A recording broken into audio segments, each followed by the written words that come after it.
Jadi tempe itu sebetulnya produk yang terfermentasi 2 kali. Kalau saya boleh ngomong, tempe itu terfermentasi 2 kali. Ada proses perendaman 1 malam yang menyebabkan pH-nya harus rendah. pH-nya harus rendah itu dengan tujuan satu sebetulnya. Asam berarti ya Pak? Asam berarti? Iya, pH-nya harus asam memang.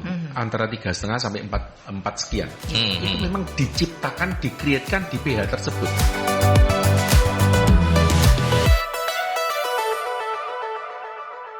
Sembilan FM Merkuri, informatif, inspiratif. Apa kabar sahabat Merkuri? Kita seminggu itu cepet banget ya. Gak kerasa ya. Kita sudah masuk kembali di perbincangan rumah UMKM dengan tamu yang berbeda, dengan tamu yang tidak kalah menginspirasinya.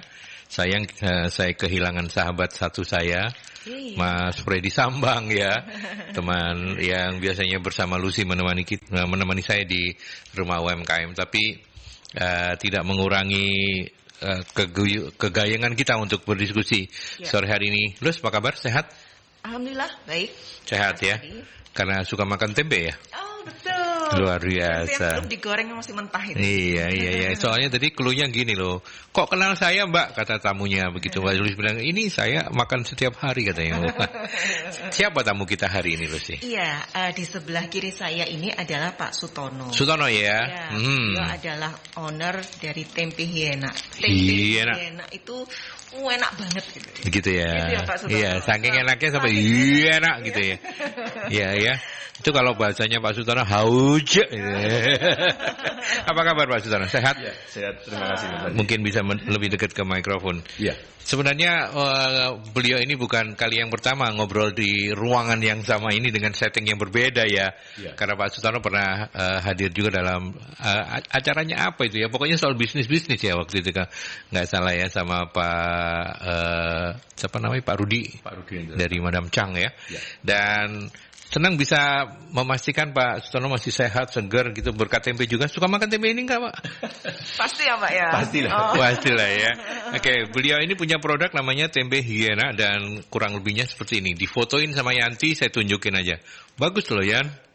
Ini harganya 3.000 ya Pak ya? Karena ada tulisannya, jadi saya baca ke 3.000 dan kita memang tidak akan tidak terlalu banyak berbicara soal bagaimana produksinya karena kita, ya Lucy ya, tapi kita lebih melihat bagaimana Pak Sutono yang ternyata tempe ini filosofinya luar biasa. Ini bukan, saya boleh sebut gak Pak, ini bukan main bisnis panjenengan? Boleh ya? Boleh ya, tetapi ada filosofi yang, sekarang silakan Lucy, karena Anda pelanggannya, kesempatan pertama untuk menanya-nanya, Pak boleh nggak beli 2 dapat 3 gitu loh. Iya, seperti tema kita sore hari ini adalah siasat dagang pendekar tempe. Pendekar tempe ya, iya karena PT-nya memang ini ya. PT-nya ada pendekarnya Pak ya. Diproduksi oleh pendekar tempe sakti ya Pak ya. Iya betul. Sakti benar kan. Luar biasa. Jadi tempe yang dikemas sangat higienis, kemudian ada halal MUI-nya, kemudian ada ISO 22.000. Kemudian ada ingredientnya, jadi tahu kadar kandungannya apa aja gitu ya. Lemaknya berapa dan lain sebagainya. Expirednya ada. Jadi mungkin itu yang membedakan dengan tempe-tempe yang lain gitu ya Pak ya. Nah Pak, yang pengen saya tahu tentang Tempe Hyena itu sejak kapan berdiri?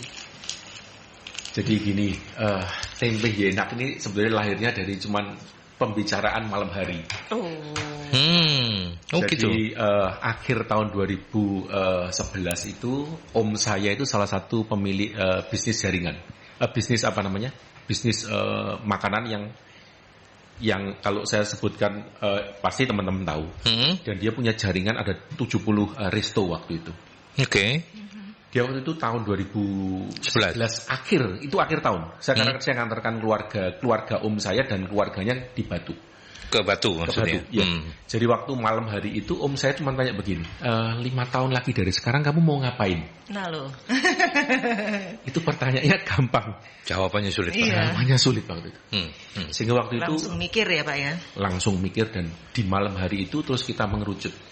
Makanan apa sih yang dimakan oleh orang Indonesia dalam jangka waktu yang sudah sekian lama dan akan dimakan oleh orang Indonesia dalam waktu yang akan kedepannya tetap akan dimakan. Waktu itu mengerucutnya ke 2 produk, tahu dan tempe. Tahu dan tempe. Ya.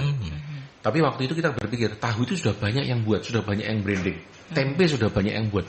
Tapi tempe tidak pernah dibuat orang dengan standar produksi yang baik. Sehingga hari itu saya ngomong, ya udah kita buat tempe. Itu cuma ngomong gitu aja. Ya udah buat tempe itu pembicaraan malam itu aja. Sampai masuk tahun 2012 setiap kali ketemu orang saya cuma ngomong gini, saya mau buat pabrik tempe. Tapi belum bikin itu, Pak. Saya buat tempe aja nggak bisa. Jadi tahun 2012 itu betul-betul saya nggak bisa buat tempe. Saya ini lulusan foodtech di Malang, sekolah di Widya Karya, iya. Tapi saya tidak pernah bisa buat tempe karena tidak pernah praktek buat tempe hari itu. Sehingga saya setiap kali ketemu orang saya mau buat tempe gitu. Kok delalah. Desainer interior saya itu orang Kudus, tinggalnya di Kudus. Waktu saya ngomong sama dia, ayo Pak, tak ajak orang ke orang yang pembuat tempe. Jadi itu sekitar bulan 3 atau bulan 4 tahun 2012. Sebentar, saya potong dulu supaya sahabat Merkuri bisa membayangkan lebih ini. Ketika itu bisnisnya apa? Saya bisnisnya tetap bahan kimia. Bahan kimia ya. Soalnya tadi disebut-sebut desain interior. Maksudnya itu apa? Ya. Itu yang borong rumah saya. Oh, nggak sengaja juga ya sebenarnya ya? Dan tidak ada. Bukan pikiran, karyawan, bukan apa gitu ya? Bukan. Oke, terus lanjut. Jadi waktu itu saya ke Kudus, saya belajar dibawa ke pengrajin. Dibawa pengrajin itu sebetulnya waktu itu karena sudah sore, yang buat nggak ada sebetulnya. Jadi saya cuma ditunjukin jalan ceritanya aja. Oh, alurnya, alur produksinya. Jadi kalau buat tempe itu harus begini, itu by cerita saja.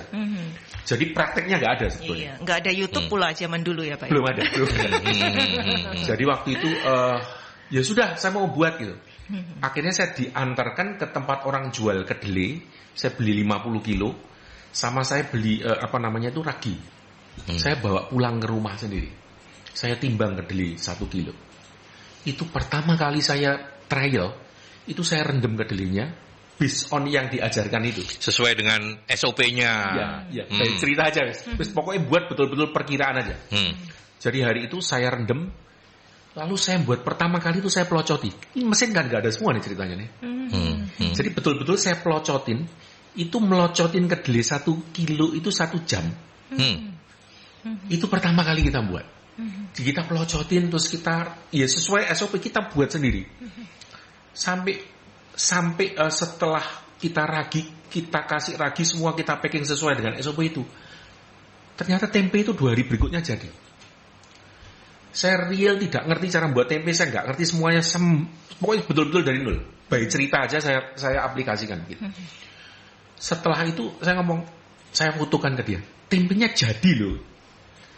Loh temen saya ini heran, loh kamu udah diceritain tok kok bisa jadi gitu loh. Jadi betul-betul tidak pernah ada yang ngajarin saya buat tempe harus begini-begini, nggak ada sama sekali. Cuma diceritani ya baik paham. Cerita saja, lalu saya buat jadi. Setelah jadi teman saya ngomong gini, tidak semua orang itu bisa melakukan hal ini. Meskipun anaknya bagol tempe itu mungkin nggak bisa seperti ini juga. Cocok tangannya ya Pak ya berarti. Dia langsung ngomongnya seperti itu Bu Lucy. Iya. Dia ngomongnya berarti bapak ini cocok di bisnis ini. Lah langsung dari situ ya masih trial ya cuma bagi-bagi gitu dok. Terus lalu saya pikir begini, ini kalau buat melocoti 1 kilo 1 jam. Ini diterus mati aku. Tangan saya itu kalau orang Jawa bilang itu garet kerendam air 1 jam, kebayang enggak? Oh iya. Betul-betul kisut-kisut gitu ya. Iya, kisut-kisut gitu. Iya. Jadi dari situ terus pikir, wah ini nggak bisa begini. Harus cari mesin, harus pakai belajar mesin. macam-macam. Akhirnya kita belajar ke rumah tempe yang ada di Bogor sana. Ketemu dengan beberapa teman-teman, diajarin cara buat tempe yang lebih proper lagi. Jadi guru saya sebetulnya banyak. Saya belajar dari beberapa tempat, lalu nanti saya saring-saring sendiri mana yang baik menurut saya, itu yang saya aplikasikan. Jadi saya termasuk salah satu murid di rumah tempe sebetulnya yang ada di Bogor sana. Yang ada di Bogor ya. Oke. Jadi dari sana akhirnya kita beli mesin satu.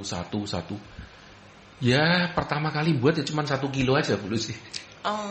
Real 1 kilo saya terus bagikan ke orang. Dijualnya? Belum dijual. Tidak pernah dijual. Jadi saya kasihkan ke orang. Justru pertama kali teman saya teman baik saya itu sebetulnya yang punya yang punya travel agent di depan kebun binatang itu. Jadi saya bagi ke dia terus. Kamu coba ya. Sampai di satu titik. Beliau jadi testernya gitu ya. Sampai di satu titik dia begini. Bosen. Dia ngasih saya uang. Oh. Produk Bapak ini bagus waktu dia bilang itu. Oh gitu. Saya dikasih uang sama dia itu produk saya dikasihkan ke teman-temannya. Jadi saya diminta ngirim ke tempat dia setiap minggu 2 kali. Sama dia dikasihkan ke pelanggannya. Dijual? Enggak, dikasihkan free. Oh. Dia cuma pengen bantu saya waktu itu. Oh, iya. Jadi ya itu tanggal saya nerima itu saya anggap tanggal lahir dari tempe hienak. Oh. Saya tidak pernah memproklamirkan lahirnya kapan, tapi pertama kali saya terima itu, ya saya anggap ya itu lahirnya kita lah. Jadi lahirnya tempe hienak itu, ya saya ngomong unik lah, betul-betul dari cuman ngomong-ngomongan aja. Ya. Ya nggak pernah kita berpikir untuk jadi besar, untuk jadi ISO apa gitu, nggak kepikir sama sekali waktu itu. Sebenarnya Pak Sutono, sebenarnya prosesnya itu sampai menjadi yang pakai kemasan plastik seperti ini dan sudah ada ISO dan lain sebagainya itu sama ya Pak ya? Secara prosedur sama ya? Secara SOP sama? Secara SOP sama. Sama ya. Tapi bedanya masing-masing proses itu ada tahapan-tahapan yang harus sudah distandarkan. Itu bedanya antara ISO dan tidak ISO. Jadi setiap tahapan itu harus begini. Ini harus berapa lama. Orang kita harus tahu SOP-nya harus ada tes pH-nya, ukurannya. Kasat mata ada, ukuran tertulisnya juga ada. Jadi semuanya itu terstandarisasi dengan baik. Sehingga harapannya apa? Kalau prosesnya sama dan baik terus, outputnya tentunya akan baik. Akan baik, oke. Jadi itu yang kalau menurut saya penting, teman-teman kerja apapun dibuat standar semuanya. Kalau kita buat semuanya standar, outputnya pasti standar sebetulnya. Jadi itu penting sekali kalau kita ngomong tentang proses, segala sesuatunya step demi stepnya kalau bisa ada acuan-acuannya yang harus diikuti. Even itu tidak dikerjakan mesin pun tetap harusnya ada ya Pak ya. Harusnya ada dan itu menjadi kekuatan yang Pak Sutono sudah membuktikan melalui tempe hienak ini ya. Kalau prosesnya oke, SOP-nya jelas dan itu ditaati baik, maka nggak mungkin prosesnya hasil akan mengkhianati proses. Begitu ya. Betul. Ya. Iya, Pak, kita kan yang denger ini para pelaku UMKM nih. Mereka sudah tahu tempe hienak itu wujudnya udah kayak begini, tapi ternyata cerita-cerita dari awal tadi Bapak bingung nanti mau ngapain gitu ya. Terus sampai kemudian ini tahun keberapa berarti ya? 2012 ya? 2012 ya Pak ya? 2012 itu masih coba-coba terus. Berarti 2013 yang terima duit tadi itu 19 Januari 2013. 2013 Januari. Oke. Berarti sekarang udah 10 tahun lah ya. 10 tahun ya. 10 tahun. Sudah ulang tahun ya, barusan ulang tahun ya. Tanggal 19 Maret. Iya. Berjalanan mulus atau juga kesandung-sandung, karena teman-teman pelaku UMKM ini kan perlu dimotivasi nih Pak Sutono. Mereka kadang-kadang kalau sudah, waduh daganganku gak payu, ngelokro gitu. Nah, kita butuh motivasi nih dari Pak Sutono nih. Iya. Bisnis itu menurut saya nggak ada yang instan. Bisnis itu harus berproses. Saya aja mulai dari 1 kilo. Jadi 1 kilo saya sampling, lalu saya kasihkan ke orang. Orang seneng, orang beli ke kita. Dari 1 kilo naik 3 kilo sehari. Kita buat sendiri, pakai tangan sendiri. Sampai di level 15 kilo punggung saya sakit. Betul. Buat tempe itu berat ternyata. Berat ya Pak ya. Kalau tidak dibuatkan mesin demi mesin, buat tempe itu setengah mati sebenarnya. Itu apa tadi, melocotin kedelai itu juga bukan pekerjaan mudah ya Pak ya? Berat sekali. Berat sekali ya. Itu berat sekali. Justru kalau menurut saya 60% pekerjaan paling berat itu ya dibuang kulit kedelai itu. Buang kulit kedelainya. Itu pekerjaan paling berat 60% di situ. Kalau kerjaan itu selesai, 60% kerjaan selesai. Tapi sekarang sudah bisa diambil alih mesin ya untuk itunya. Oke. Jadi gini, satu persatu itu saya analisa. Mana pekerjaan yang paling berat, yang rutin dikerjakan dan makan waktu lama, itu yang pertama kali harus kita buat mesin. Prioritasnya di situ. Satu persatu. Jadi karena mesin tempe ini praktis nggak pernah ada, Mas Aldi. Oh, tidak pernah ada. Kita ini real semuanya buat custom semuanya. Oh, custom. Jadi pembuat mesin itu kita panggil ke tempat kita. Ini loh pekerjaan manual kita. Pekerjaan kita itu berulang-ulang seperti ini. Jadi kalau ini kita lakukan terus, pegawai kita terlalu capek. Jadi satu persatu, oh ini harus diselesaikan. Baru dia desain gitu ya. Semuanya by design semua. Ya ini part 1 dari siasatnya pendekar tempe ya. Betul. Karena saya pikir karena orang kaya punya duit lah ya, jangan ngomong orang kaya, mungkin banyak orang kaya punya duit, mau datengin mesin kan gampang. Tapi ternyata bukan di situ ya Pak ya, bukan di situ. Tidak pernah ada. Tidak pernah ada. Mesin tempe itu tidak pernah ada. Yang ada itu cuma mesin pemecah kedelai dalam kondisi basah, itu saja. Selama ini cuma itu aja. Jadi tidak pernah aja ngomong pabrik tempe itu, tidak ada. Jadi makanya waktu kita masuk ke ISO segala itu kita ngomong pabrik tempe, kok orang ISO ngomong tempe saya ISO kan. Masih mending tahu berarti ya, bisa dibuat dalam skala pabrik gitu ya. Manufacturing gitu ya. Tahu itu kalau Mas Aldi beli mesin di Cina, itu masuk dalam kondisi kedelai, keluar sana keluar tahu sudah terpacking bisa. Waduh, luar biasa. Itu ada. Baik di Cina maupun di Jepang ada. Tapi kalau kedelai jadi tempe itu nggak pernah ada sampai dengan hari ini. Jadi betul-betul nggak pernah ada sampai kita yang buat satu persatu. Kita pakai. Ya satu persatu kita selesaikan begitu. Itu salah satu kiat kita supaya apa? Supaya produknya standar, supaya pegawai saya nggak terlalu capek. Kalau pegawai saya terlalu capek, mereka nggak bakal bisa punya perhatian terhadap kualitas. Kita nggak mungkin bisa menuntut orang bekerja dengan kualitas yang baik kalau kita tidak memfasilitasi mereka dengan cara kerja yang baik, cara kerja yang mudah, cara kerja yang benar. Itu harus kita fasilitasi. Jadi kalau itu nggak difasilitasi, mereka kecapean. Terus mereka mau produksi produk yang baik. Gak mungkin juga ya Pak ya, menjadi kontraproduktif ya. Oke, jangan terlalu berkonsentrasi ke tempenya, tetapi karena kita sedang belajar siasatnya, nah itu ya penting ya. Strateginya itu yang strategi pertama. Kita break dulu Pak Sutono, kita ke iklan dulu.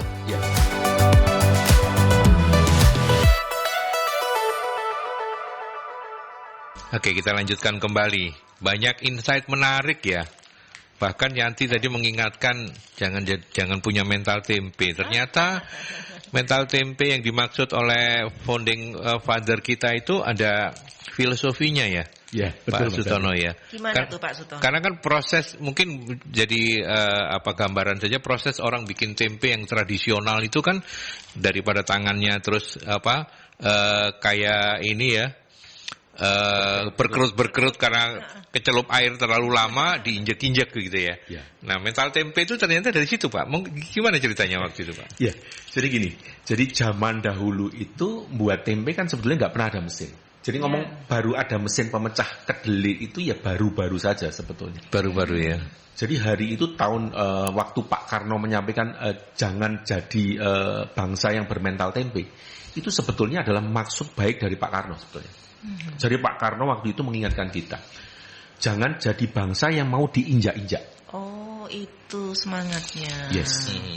Karena hari itu buat tempe itu betul-betul dibuatnya di pinggir sungai, setelah direndam untuk membuang kulitnya itu diinjak-injak kaki. Jadi hari itu betul-betul filosofi itu disampaikan oleh Pak Karno untuk mengingatkan kita, bangsa kita waktu itu. Jangan jadi bangsa yang mau diinjak-injak. Jadi Pak Karno yang kita untuk jadi bangsa yang kuat, jadi bangsa yang bersemangat. Itu yang disampaikan Pak Karno sebetulnya. Iya. Kalau tidak dipahami itu bisa mendegradasi tempe. Padahal Pak Sutono mengingatkan bahwa satu-satunya produk berbasis kedelai yang asli Indonesia tempe. Dan ini sedang didaftarkan begitu ya Pak ya? Menjadi produk. Ya, jadi sedang didaftarkan ke UNESCO sebagai produk asli Indonesia yang non benda. Ini bukan yang sempat hari rame klaim-klaim Malaysia itu ya, tempe itu ya? Bukan ya? Enggak ya Pak ya? Bukan ya. Salah saya berarti ya. Iya, oke. Jadi sahabat Merkuri kalau nggak suka tempe, nanya ke Lucia bagaimana caranya menyukai tempe begitu ya. Tempe mentah pula gitu. Tempe mentah pula, luar biasa Lucy. Bedanya Lucy sama yang kaki 4 apa ya? Bercandanya. Biasanya kan goreng gitu ya. Iya, makanya. Tapi ternyata Pak Sutono punya jawabannya. Gimana tuh Pak kalau makan tempe mentah Pak? Iya. Jadi tempe itu sebetulnya produk yang terfermentasi 2 kali. Kalau saya boleh ngomong, tempe itu terfermentasi 2 kali. Ada proses perendaman 1 malam yang menyebabkan pH-nya harus rendah. pH-nya harus rendah itu dengan tujuan satu sebetulnya. Asam berarti ya Pak? Asam berarti? Iya, pH-nya harus asam memang. Antara 3,5 sampai 4 sekian. Itu memang diciptakan, dikreatkan di pH tersebut. Karena di pH tersebut itu kalau sudah tercapai pH itu, ditambahkan ragi, tidak ada mikroba lain yang tumbuh. Sehingga memang itu kalau saya ngomong itu fermentasi pertama. Itu sebetulnya ada bakteri yang hidup itu kalau istilah kita adalah bakteri asam laktat sebetulnya. Itu fermentasi 1. Setelah itu nanti dicuci, lalu direbus lagi untuk yang kedua kali. Itu ditambahkan lagi namanya ada bakteri lagi yang kedua.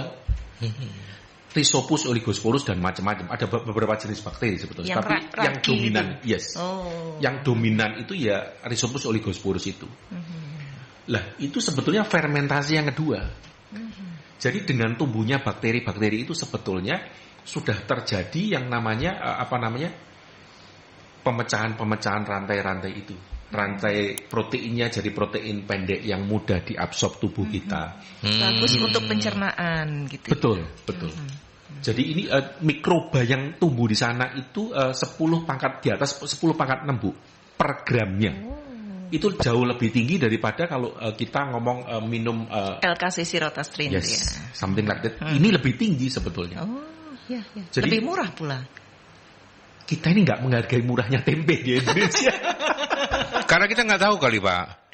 Saya aja dengerin Bapak ngomong bingung, saya nggak ngerti apa-apa. Saya makan tempe ya paling kalau dibeliin anak-anak nasi bungkus itu ya ono tempenya tak makan gitu aja. Itu mau ada apanya, Lucy yang bilang tadi angele bahasanya gitu. Karena kita nggak ngerti gitu ya. Ternyata edukasinya itu yang kita ada penelpon ya. Oke, selamat sore. Selamat sore Mas Aldi. Ya Mas Dewa, monggo silakan. Terima kasih buat kesempatannya. Tadi saya sempat tak ketik beberapa pertanyaan. Takutnya nggak jelas ya. Oke. Ini. Iya.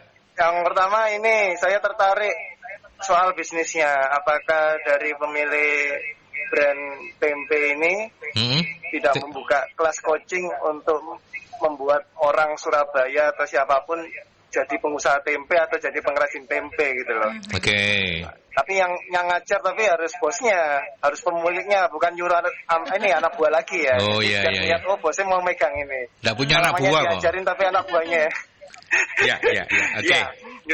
Ya, yang kedua adalah nggak pernah berpikir untuk inovasi tempe seperti di Amerika. Itu saya pernah tahu di cerita CNN juga. Terus inovasi tempe yang dari biji-bijian bukan kedelai. Ya. Seperti ada dari kacang almond, dari kacang merah, karena itu juga sama juga jadi tempe bisa gitu loh. Itu teman-teman inovasi mahasiswa di luar negeri kayak begitu. Apakah pernah bikin kayak begitu? Lalu yang ketiga, apakah tempe ini bisa pakai kedelai lokal ya? Karena banyak sekali orang pakai tempe itu pasti kedelainya impor. Yang bisa lokal tuh hanya tahu. Lah masalahnya kalau kita pakai impor terus, devisa kita juga akhirnya tergerus di impor. Kalaupun nanti dari merek tempe brand ini bisa inovasi, oke, kita mau pakai tempe dengan kedelai lokal. Memang bijinya kecil-kecil dan susah untuk mengembang. Tempe memang dibutuhkan kedelai bisa mengembang, tapi berharapnya kalau bisa dipakai itu bisa devisa kita nggak habis, terus petani kita jadi makmur. Tapi masalahnya banyak yang komplain. Kedelai lokal kita campurannya kerikil, waduh, lemah. Iya. Tapi diakali sama petani nakal itu loh. Saya berharap juga petani juga nggak nakal itu loh, ngasihin batu di tempe itu loh, di kedelainya. Terus terakhir ya Mas Aldi, terakhir itu tadi saya sangat tertarik. Memang maestro itu susah ya, walaupun bahan sama, resep sama, seperti kita bikin kopi, bikin sambal, bikin masakan, walaupun sama semua, tapi ini tangannya bedo gitu loh. Saya berharap apakah nanti tangannya pemilik brand ini nanti, ya saya nggak doang jelek Pak Sutono atau meninggal, apakah nanti anak buahnya bisa bikin tempe yang sama gitu loh. Takutnya kan maestronya sudah nggak ada, nanti kualitasnya juga hilang karena beda tangan, beda kualitas. Terima kasih. Baik. Selamat sore, terima kasih. Menarik gagasan yang pertamanya ya. Kemudian bagaimana lebih memasyarakatkan, bisa dipikirkan ya Pak ya. Nanti kalau misalnya ada company visit atau factory visit gitu Pak ya. By regulation ISO itu tidak mengizinkan orang masuk sembarangan tuh. Jadi ISO gitu 22000 itu memberi batasan-batasan untuk orang lain masuk. Khawatir kontaminasi. Kita nggak pernah tahu orang yang masuk ke tempat kita itu dia ada mikroba atau lain-lain. Ya. Berarti kalau kita nggak bisa masuk ya orangnya aja yang keluar ya, terus lebih gampang kan? Sebetulnya di Jawa Timur, di Indonesia itu ada yang namanya Forum Tempe Indonesia. Jadi di Forum Tempe Indonesia itu mengajarkan memproduksi tempe dengan cara yang higienis. Itu sebetulnya saya belajar di Bogor itu adalah bagian dari Forum Tempe Indonesia. Dan sebetulnya saya ini bagian dari Forum Tempe di Jawa Timur. Jadi kadang-kadang dengan ketua Forum Tempe yang ada di Jawa Timur ini, kalau yang related dengan teknis, saya seringkali diajak. Saya diminta untuk menerangkan ke pengrajin-pengrajin bagaimana yang seharusnya mereka lakukan. Jadi bukan cuma sekedar tempe enak hidup sendiri, enggak. Saya pun sharing pengalaman kita ke orang lain juga. Termasuk kampung tempe yang ada di Tenggilis Mejoyo itu Pak? Di Tenggilis saya nggak pernah. Tapi yang di Sanan, yang ada di bukan di Sanan, yang ada di Sidoarjo saya pernah. Tapi marketnya masih memungkinkan nggak Pak untuk mengundang pemain-pemain baru dalam tanda petik ya? Mungkin UMKM ini kan lagi bertumbuh begitu ya. Bisakah ini menjadi salah satu dari pilihan mereka berusaha, berbisnis di level UMKM? Sebetulnya masih sangat bisa, tapi mereka harus punya mental yang bagus. Karena buat tempe ini kan pertama nggak mudah, kedua jaringan marketingnya juga juga tantangan juga. Jadi memang nggak semudah bisnis, menurut saya nggak semudah orang membalik tangan. Harus betul-betul punya mental yang tangguh. Karena buat tempe itu kalau manual itu sangat-sangat berat Mas Aldi. Jadi kalau saya ngomong buat tempe hari ini, kalau saya ngomong nggak pakai mesin, itu betul-betul melelahkan sekali sebetulnya. Jadi makanya buat tempe itu, kenapa kok saya buat mesin satu persatu, itu karena saya tahu sangat lelah. Karena saya dulu waktu buat di rumah sampai buat ini 1000 kilo, 1000 packaging, itu buatnya kira-kira sampai jam 9, setengah 10 malam Bu. Setiap hari. 1000 itu sama dengan berapa kilo kedelai? Kira-kira 100 kilo. 100 kilo. 1 kilo sejam. 100 jam buat melenceti anu tok ya. Kalau itu waktu itu baru ngomong kalau kita mecahnya. Jadi waktu itu betul-betul saya ngomong, aduh ini kalau diteruskan begini, pegawai saya pulang sesuai diceluk Pak Lik nih biar anak-anak. Nggak pulang jam 9, setengah 10. Setiap hari nggak ada libur. Dia nggak bisa libur, saya nggak bisa libur. Nggak mungkin pegawai saya di bawah, saya mau pulang tidur di atas kan nggak mungkin. Saya harus nungguin mereka. Jadi saya pikir waktu itu proses apa ya yang sulit ya? Setelah mecah kedelai itu selesai, tak analisa lagi, ternyata yang berat berikutnya adalah proses packaging. Proses packaging untuk 1000 itu kalau saya pakai tangan, masukkan, nimbangi, lalu ngelas, ngelubangin, itu perlu waktu 4,5 sampai 5 jam dikerjakan 5 orang. 5 orang, 4 jam. Itu kalau saya pakai mesin, itu kerjaan dikerjakan 1 orang, 20 menit selesai. Hah? 20 menit? Yes, 1 orang. 1 orang? Yes. Ya. Mantap. Jadi kerja yang dari jam 9, setengah 10 itu langsung maju pulang mereka jam 5, setengah 6. Di kapasitas yang sama. Dan karena tenaga mereka masih fresh, mereka mau naik kapasitas masih mampu waktu itu. Oke. Ya, kita nanti tinggal tawarkan saja ya ke forum UMKM, karena kami ini punya membership Pak untuk UMKM. Kalau misalnya minatnya besar kayak Mas Dewa juga dan itu interestnya banyak, mungkin kita bisa meminta dengan hormat Pak Sutono untuk sharing, boleh ya Pak ya? Sangat boleh saya ya. bisa. Teman-teman forum tempe juga yang lain Ya pasti boleh, monggo silakan diajak teman-teman dari forum tempenya.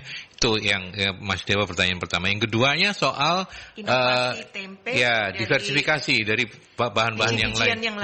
Ya. Jadi di luar negeri itu memang buat tempe itu bukan cuma sekedar dari kedelai. Saya tahu memang ada mereka yang pakai biji-bijian 3 atau 4 macam. Sebetulnya saya sudah trial juga. Ada beberapa teman yang mau beli ke kita juga. Tapi memang segmentasi di Indonesia itu unik. Orang itu selalu ngomong tempe identik dengan kedelai. Kalau saya kasih tempe bahannya tidak kedelai, orang meragukan itu betul-betul tempe enggak? Iya, makanya kan sampai ada ungkapannya. Isu delai sore tempe kon niku. Berubah-berubah gitu ya kan. Iya. Jadi merasa bahwa itu tempe palsu gitu, ada campuran apa gitu, jagung atau apa. So far Pak Sutono ketika sempat mencoba bikin itu rasanya memang beda, Pak. Memang beda. Memang beda beda rasanya. Loh, kadang-kadang jagung itu sebetulnya boleh ditambahkan kok, Bu. Jagung lalu beberapa chiaseed lalu chiaseed boleh ya? Banyak macam-macam itu yang ditambahkan memang. Ya. Dan memang saya sudah trial, memang bisa. Jadi kalau tanya inovasi seperti itu, saya bisa. Tapi apakah marketnya ada? Di Indonesia ini kan sangat terbatas. Ketersediaannya gitu ya. Iya. Kita ini masalahnya. Apakah marketnya ada? Kalau marketnya ada, mau pesan saya tak buatin aja, nggak apa-apa. Oh iya. Oke, itu problemnya. Jadi sebenarnya oke aja. Cuman ini mau menyasar pasar luar negeri gitu ya. Ya betul. Oke. Terus kemudian yang ketiga pakai lokal nggak? Lokal, Pak. Ya, jadi kemarin itu kan banyak beredar di WA. Orang ngomong bahwa tempe itu nggak bisa pakai kedelai lokal. Saya ini mau pakai kedelai apa aja bisa. Sebetulnya saya ini juga bekerja sama dengan Balai Penelitian Balit Kabi yang ada di Malang sana. Saya pun bekerja sama dengan mereka. Karena ada customer kita itu yang unik. Dia bukan cuma minta tempe non GMO, dia minta real tempe lokal. Kedelainya lokal. Lah kedelai lokal itu memang seperti yang disampaikan oleh Mas Dewa itu betul bahwa campurannya banyak. Kok Yanti ketawa? Mengerikan. Jangan-jangan Yanti ketawa, jangan-jangan Yanti yang nyampurin. Jadi memang karena orang nenek saya itu dulu buat tahu. Jadi saya tahu betul bahwa kedelai itu kalau direndam di bawahnya itu banyak campuran kerikilnya. Oh, ini yang lokal ini Pak ya? Yang lokal. Jadi memang ini dilematis betul iya. Jadi kalau tanyain apakah bisa pakai kedelai lokal, sangat-sangat bisa. Sangat-sangat bisa ya. Dan saya kasih tahu kedelai lokal kalau dipakai tempe rasanya enak. Tapi nggak mungkin Pak ya, kedelai kita itu direkayasa genetika sampai bisa jadi kayak kedelai impor gitu ya? Di Indonesia tidak melakukan itu. Jadi Balai Kabi, Balai Penelitian teman-teman itu tidak melakukan itu. Artinya kalau itu memang ada goodwill bisa ya? Bisa. Tapi karena di Indonesia kedelai lokal pasti non GMO. Karena itu trademark mereka. Jadi kebijakan memang ya. Kebijakan ya. Oke. Saya boleh cerita tentang kedelai ini. Boleh. Sekalian tak ceritain sekalian ya. Silakan. Iya.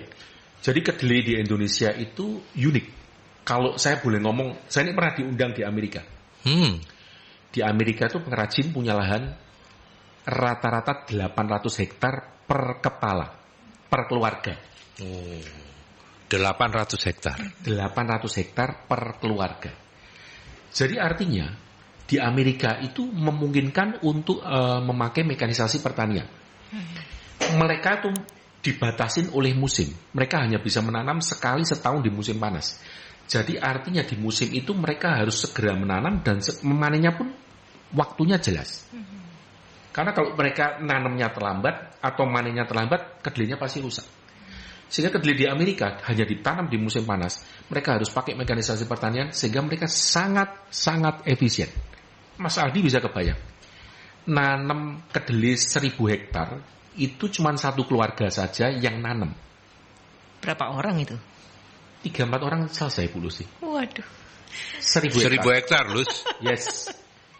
Bayangkan di Indonesia nanam 2000 meter, yang nanam orang 7. Iya.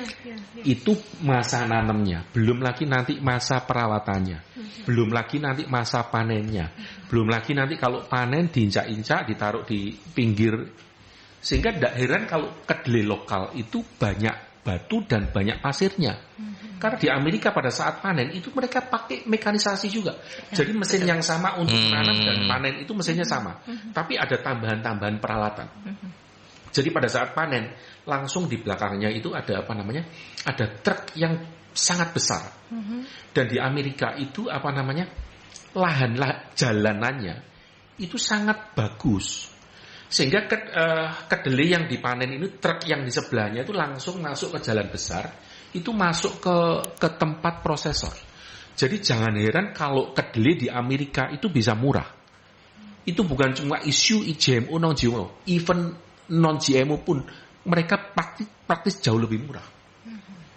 Karena mereka mekanisasi pertanian, lalu infrastruktur mereka bagus. Jadi kalau teman Mas Dewa tadi tanya supaya kita nggak ekspor seperti apa, nggak menghabiskan devisa seperti apa, saya kasih tahu begini. Kedelai itu secara harga sebetulnya tidak terlalu mahal. Jadi kalau menurut saya ini orang yang berharap Indonesia mampu untuk produksi kedelai. Tapi kenyataannya saya kerjasama sama Balitkapi pun, Balitkapi di musim-musim tertentu mereka nggak bisa suplai ke kita. Shorted. Kita ini industri, nggak mungkin ngomong produk bisa jalan hari ini besok enggak. Iya. Sustainability-nya ya Pak ya. Apa Pak problemnya Pak? Karena cuaca? Bukan. Pertama cuaca. Jadi gini, karena kedelai di Indonesia itu, karena kita kan sudah pasti kalah efisien nih pasti. Ya, kalau efisien. Sudah kalah efisien. Jadi kalau kita nanam di Indonesia itu ditanamnya di musim panas, yang notabene lahan itu kekurangan air. Lahan kekurangan air, Mas Aldi bisa mengharapkan dia punya output yang bagus? Ya enggak. Pasti enggak. Jadi per hektar kalau bisa keluar ngomong 2 ton itu sudah amat sangat bagus. Mau ngomong kemana? Sentra-sentra kedelai di mana? Mau ke Gombong dan macam-macam. Randemannya nggak bisa bagus. Jadi kalau randeman nggak bagus, terus petani disuruh nanam, ya outputnya berapa? Saya kasih contoh gini. Kalau kita ini nanam padi itu bisa panen sampai 1 hektar bisa 10 ton. Kalau outputnya itu dihargai kira-kira seharga 8.000, berarti petani bisa dapat uang 80 juta. Itu per hektar. Kalau kita nanam kedelai, keluarnya 1,5, 1,4. Terus kedelai mau dihargai berapa? 30-40 ribu. Sementara kedelai import harganya cuma belasan ribu. Jadi kita ini nggak bersaing ya Pak ya. Yes. Jadi kalau kita memaksa petani untuk menanam kedelai, income mereka terlalu kecil. Ya. Ini menarik, ini statement dari Pak Sutono ini muncul di tahun politik ya. Nanti kalau milih presiden pilih yang goodwill pertanian untuk membuat pertanian kita jadi oke harus kita pilih. Nanti kita lihat ya, apakah visi misinya capres-capres itu nanti akan sejalan dengan apa yang kita diskusikan hari ini ya. Tetapi kan ini kan hanya persoalan goodwill kan Pak. Tanah kita ini kan katanya orang bilang tanah kita tanah surga katanya Gus Plus. Ya kan? Saya cerita lagi ya. Jadi gini. Sebentar Pak, kita ke iklan dulu aja. Ya, kita ke iklan dulu karena ceritanya banyak yang menarik. Kita break dulu ke iklan.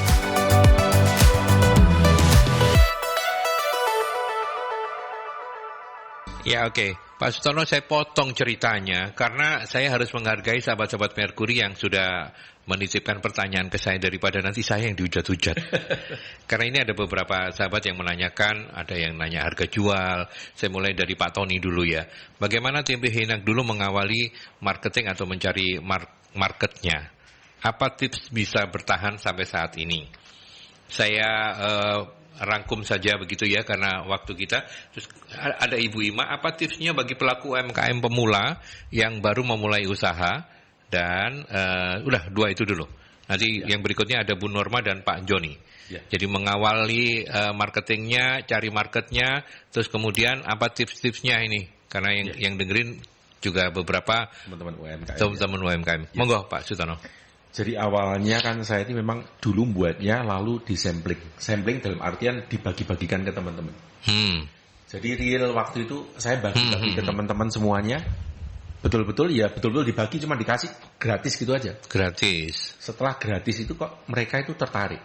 Jadi mereka itu orang-orang yang saya kasih itu minta ke sini, boleh nggak produkmu saya jual? Dan uniknya waktu itu Orang yang pertama kali jual itu adalah seorang bapak yang istrinya stroke. Jadi praktis dia itu nggak bisa kerja formal karena istrinya disonde. Oh, jadi istrinya itu punya ketergantungan untuk makan itu dari dia setiap hari. Iya, karena nggak bisa makan sendiri, harus sonde kan ya. Jadi waktu itu bapak itu bantu jual ke kita. Jadi waktu bantu jual ke kita, dia cuma ambil pertama kali 20, 30, sampai 50, sampai dengan 100. Jadi waktu itu saya berpikir begini, ini sebetulnya kalau pekerjaan ini tak lakukan terus, tak gedekan, artinya saya ini bisa bantu orang lain loh. Iya. Saya bisa bantu supaya orang lain yang hidupnya mungkin yang punya jam-jam kerja yang sulit untuk kerja formal, bisa kita bantu. Jadi waktu itu yang ada di benak saya adalah, ini kerjaan yang bisa bantu orang lain. Jadi awalnya itu dari situ. Sehingga waktu itu ketemu orang yang pertama itu, kedua anak baru lulus kuliah, oleh bapaknya diminta untuk jadi anak yang tangguh. Karena orang untuk jual tempe itu kadang-kadang nggak mudah, Mas Aldi. Orang kadang-kadang bisa merasa malu. Sehingga seorang bapak minta anaknya menjajakan tempe dan dia jadi punya reseller macam-macam. Dia bisa jualan sampai 200-300 bungkus setiap harinya. Wow. Satu anak itu aja. Iya. Sampai hari ini ya Pak ya? Sekarang sudah jadi pendeta. Oh. Udah beda jalur. Ya. Tapi perjuangannya luar biasa sampai menjadi pendeta. Bapaknya memang sengaja dilatih mentalnya seperti itu. Saya support dia habis-habisan. Jadi waktu itu di satu titik itu marketing jalan terus. Reseller saya semakin banyak. Waktu reseller saya semakin banyak, dan di satu titik reseller itu merasa puas. Dalam artian begini, orang sudah jual 300, income mereka sudah sekian ratus ribu. Yang dulunya nggak bisa kerja, punya income sekian ratus ribu. Mereka merasa puas. Nah, tahun 2014 saya ini pindah di pabrik. Saya waktu itu kan kerja awalnya di rumah. Waktu kita kerja di rumah, ya namanya rumah dipakai tempat kerja itu kan nggak karu-karuan. Waktu saya pindah di pabrik, saya cuma mau begini, saya sudah terlanjur investasi macam-macam. Lah saya kan penjualan harus naik. Sehingga waktu itu kita cari sales yang dalam tanda kutip jadi orang kita. Kalau reseller itu kan orang lepasan semua. Artinya nggak bisa digenjot, nggak bisa dijaga gitu ya kalau kita bilang ya. Sehingga waktu itu kita pelihara sales kita yang akhirnya jualan. Jadi satu persatu orang masuk. Jadi market itu berkembangnya di sana. Jadi kalau menurut saya buat produk yang berkualitas itu penting. Karena produk yang berkualitas membuat orang percaya. Produk berkualitas membuat customer mulai cari kita. Kalau cari kita, berarti kan ada market. Kalau ada market, orang kita untuk berjualan jauh lebih mudah. Jadi mana lebih dulu, ya taruh dari sisi kita, ya kita harus produksinya dulu yang dibenerin gitu. Jadi kalau jadi UMKM menurut saya, benerin dulu prosesnya, benerin dulu produknya. Jangan pakai barang-barang yang kalau sudah ngerti bahwa larangan nggak boleh pakai begini begitu, ya ikutin itu semuanya. Jadi jangan sampai bisnis merugikan orang lain. Jangan cuma untung besar sekali, tapi segitu enggak bisa berbisnis lagi begitu ya. Jadi produk harus dibenahin dulu, proses harus dibenahin dulu, outputnya harus seragam dulu. Standar semuanya. Itu yang pertama. Kedua, pertanyaan apa? Saya lupa. Tips bagi mereka yang baru mau mulai usaha, mungkin ini terkait dengan motivasi. Karena tadi Lucy sudah menanyakan sebenarnya ya, mulus terus perjalanan TB Hyena? Enggak juga kan? Nah, apa tipsnya Pak? Untuk supaya orang yang baru mau mulai usaha itu kan biasanya kan karena sering kali ya usaha ketika kita jualan pertama itu dalam sebulan tuh omsetnya keren ini, udah dia seneng. Begitu sampai bulan kedua mulai turun, bulan ketiga ambles, bulan keempat ngaplo. Tapi kan itu kan selalu kayak begitu ya. Gimana Pak Sutono menyikapi itu? Jadi gini, kalau menurut saya teman-teman pastikan produk yang saya sampaikan tadi, produk yang standar itu penting. Jadi pada saat kita ini produksinya kecil, kita standarkan, kita buat yang bagus produknya. Kalau kita semakin besar, jangan terlena. Produk harus tetap dijaga dengan kualitas yang bagus. Karena kalau kita nggak jaga kualitas yang bagus, saya kasih tahu ya, pelanggan kita itu pergi nggak pernah pamitan loh. Wah betul. Iya. Itu loh. Sudah ke kompetitor aja. Betul. Padahal kita ngundangi wangel sampai berbusa-busa ya. Begitu pergi nggak pamit ya. Jadi pastikan kita memproduksi kualitas yang baik. Itu yang nomor satu. Kalau kita ini sudah niat jadi pebisnis, kita harus betul-betul punya mental yang baja. Kita nggak bisa jadi pebisnis mau asal-asalan, mau produksinya asal-asalan, mau ngirimnya asal-asalan. Jadi orang ini tepat janji. Di tempat kita ini punya customer service. Kita ini berupaya supaya orang-orang yang pesan ke kita itu dikirim di hari yang sama sesuai dengan kebutuhan mereka. Jadi punya awareness terhadap customer itu penting menurut saya. Kalau kita punya awareness yang baik terhadap customer kita, yang namanya customer itu pada dasarnya menungso itu seneng nek diperhatikan, seneng kalau dia diservis dengan baik. Jadi produknya bagus, servisnya bagus, lalu harganya yang masuk akal gitu. Kadang-kadang kalau Mas Waldi tadi ngomong bulan pertama, kedua, ketiga rame, setelah itu hilang. Jangan-jangan gini loh. Kita di bulan pertama, kedua ini orang itu beli ke kita itu kadang-kadang kepengen coba-coba. Tapi kalau kita nggak jaga dengan baik, kita naikkan harga awur-awuran, bulan keempat ya hilang kabeh. Nah ini ngomong-ngomong harga, saya kutip Bu Nurma. Bu Nurma menanyakan sebagai pelaku usaha bagaimana menentukan harga jual yang pas, Pak? Jadi harga jual itu gini, harga raw materialnya berapa, harga tenaga kerjanya berapa, biaya-biaya yang lain berapa, balennya itu kira-kira berapa persen. Itu dihitung ya Pak ya, balen itu ya? Semua dihitung semua. Dari situ nanti kita bisa menentukan kira-kira kapasitas kita kalau sekian kita bisa jual harga berapa. Jadi itu ada rumusan-rumusan memang. Tapi memang paling enggak kita ini harus tahu jual dari raw material itu costnya semua masukin semua. Seringkali orang Indonesia itu tenaga kerja kita nggak dimasukkan. Nggak dihitung, iya. Padahal itu harus kita masukkan gitu loh. Kalau kita nggak menghargai tenaga kerja kita, nanti kalau suatu ketika kita nggak ada, lalu orang lain yang ngerjakan, biar kita naik. Iya naik karena harus membayar orang lain itu gitu ya. Ya. Dan ini relate juga dengan pertanyaan Pak Joni. Idealnya usaha memang dijalani sendiri dulu, benar ya Pak ya? Awalnya iya. Baru ada pegawai. Apa saja yang perlu dipertimbangkan saat akan mengambil pegawai? Apa yang perlu dipersiapkan? Ini pertanyaan Pak Joni. Ya. Jadi yang pertama kali ya saya cari orang itu melalui orang yang kita kenal. Itu tahun keberapa, Pak? 2013. Jadi kira-kira setengah tahun udah kerja di rumah itu. Udah nggak kuat, Pak. Udah punggung udah terlalu capek itu. Saya udah mulai tambah satu orang. Satu orang saya ajak untuk kerja ke tempat kita. Jadi itu sebetulnya suaminya dari pembantu adik sepupu saya. Karena dia waktu itu kerjanya nggak jelas, ngerti kita mulai produksi, dikenalkan ke kita, masuk ke tempat kita dan kerja sampai dengan hari ini. Jadi sudah ikut saya 10 tahun lebih. 10 tahun lebih ya, bertahan ya. Oke.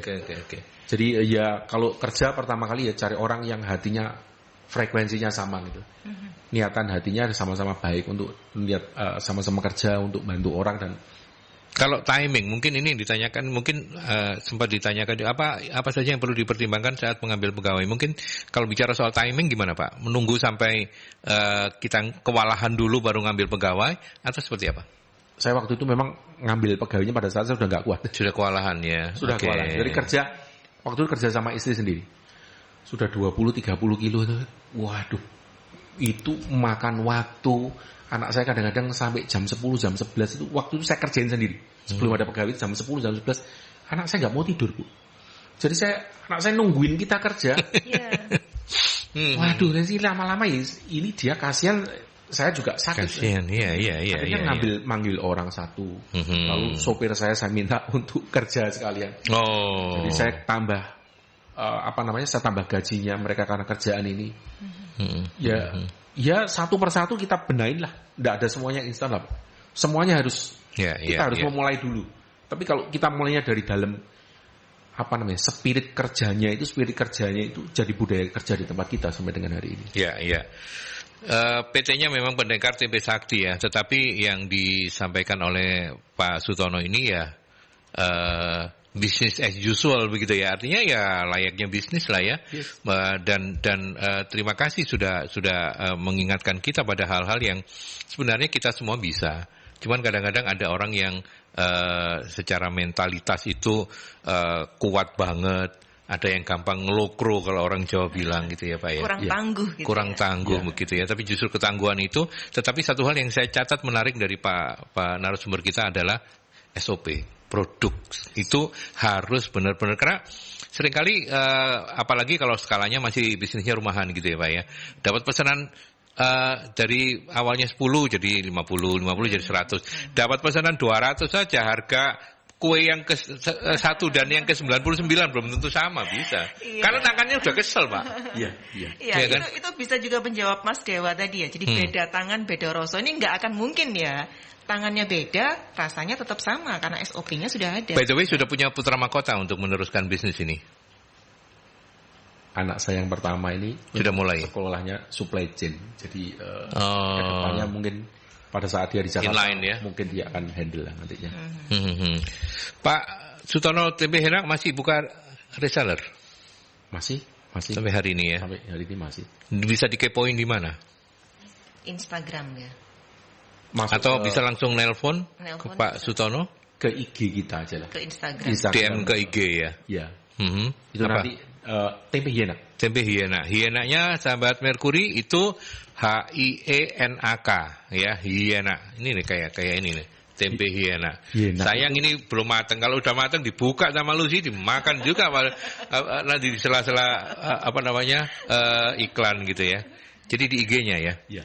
Oke. Lucy masih ada pertanyaan? Kalau enggak saya minta Pak Sutono untuk closing statement. Ya, saya ingin menyampaikan satu hal yang menyentuh, bahwa ini bisnis dibangun agar bisa membantu orang. Itu luar biasa. Ya. Meskipun kita tidak boleh menjustifikasi bahwa itulah yang membuat kemudian berkatnya limpah-limpah. Iya sih. Tapi kan tetap di-manage dengan baik. Jangan kemudian kita mengedukasi orang dengan kalau mau ya kelompok wong bambung aja terus ajaan bisnis ya belum tentu bisa toh. Kalau produknya jelek ya wong bambung 200 pun ya nggak mungkin bisa bikin sukses, bener nggak Pak? Iya. Sambung dengan closing statement, apa yang selama ini Bapak Pak Sutono rasakan dan bisa di-sharing untuk sahabat-sahabat UMKM kita? Iya. Jadi gini, kalau menurut saya, kalau kita ini bekerja seperti kita beribadah, maka yang kita lakukan itu akan serius. Luar biasa. Itu kalau menurut saya yang paling penting dalam hidup ini. Ulangi Pak, kalau kita bekerja itu seperti kita beribadah, maka kita akan bekerja sungguh-sungguh. Bekerja itu akan ketemu masalah pasti. Jangan harap ada orang kerja yang nggak ketemu masalah. Yang nggak ketemu masalah cuma satu, kalau saudara sudah mati, sudah meninggal ya. Iya. Jadi kalau kita mau bekerja pasti akan ketemu masalah. Tapi kalau niatan kita sedang beribadah dalam pekerjaan kita, maka yang kita lakukan, kita akan kerja dengan sepenuh hati, tulus ikhlas gitu ya. Yes. Itu yang akan kita lakukan dalam hidup. Ya, inline dengan semangat beliau untuk membantu banyak orang dengan tempe Hienaknya ini. Sukses selalu untuk tempe Hienak. Sehat-sehat terus ya Pak ya. Iya. Saya masih pingin ngobrol banyak dengan sahabat-sahabat Merkuri, tapi mungkin forum kita yang sejam nggak cukup. Kapan-kapan kita undang ya, Lus ya, untuk kita ngobrol. Berkenan ya Pak ya, berketemu langsung dengan para pelaku UMKM. Mungkin mereka juga akan terinspirasi lebih oke, karena cara Bapak bertutur juga luar biasa. Terima kasih banyak sudah mampir di rumah UMKM, Pak Sutono. Terima kasih, terima kasih Bu Lucy. Terima kasih. Oke. Lucy sudah menyampaikan tadi ya apa yang dicatat dari narasumbernya. Ada lagi yang lain? Cukup? Cukup. Waktu kita terbatas. Waktu kita terbatas. Ya, berarti kita selesai sampai di sini ya. Untuk rumah UMKM kali ini saya Lucy dan narasumber Pak Sutono dari Tempe Hienak mengucapkan terima kasih banyak untuk perhatian Anda, dan kita ketemu lagi dalam rumah UMKM dengan tamu yang berbeda di episode selanjutnya. Sampai jumpa.